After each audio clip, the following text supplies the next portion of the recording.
এই কম্পোস্টটার কাজ কি? আপনার মাটিটাকে শক্তের চাইতে শক্ত করে দিবে। দেখতে পাচ্ছেন আপনার ঘরের মেঝে ফেটে যায়, তার মূল কারণ কি? আপনার মাটিটাকে মজবুত করা হয়নি, মাটিটাকে আপনার ধরেন দুর্মুষ করা হয়নি, বা হয়তো পানি দিয়ে ভালো করে হয়তো সেটা সিলিয়ে নেওয়া হয়নি। তো আমরা আপনার ওই ফাটলটা যাতে না ফাটে, তো সেই জন্য আমরা কম্পোস্ট ব্যবহার করছি। এই কম্পোস্টটার কাজ কি? আপনার মাটিটাকে শক্তির চাইতে শক্ত করে দিবে। দেখতে পাচ্ছেন একটুকু দাবা যাচ্ছে না, কিন্তু এগুলো যদি দেখি তো এগুলো কিন্তু লুজ হয়ে আছে। হ্যাঁ, এই কম্পোস্টটা অবশ্যই আপনাকে ব্যবহার করতে হবে, তাহলে আপনার হয়তো বাড়ির মেঝে ফাটল ফাটবে না। তো আমি কিভাবে ব্যবহার করি আপনি দেখতে থাকুন ভিডিওটা।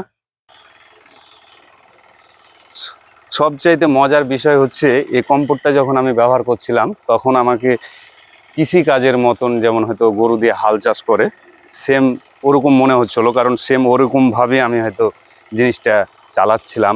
নিয়মটাই ওভাবেই চালাতে হবে। তো ভিডিওটা কেমন লেগেছে অবশ্যই, যদি ভালো লেগে থাকে তাহলে আমাদের আইডিটিকে ফলো দিয়ে পাশে থাকবেন। ভালো থাকুন, সুস্থ থাকুন।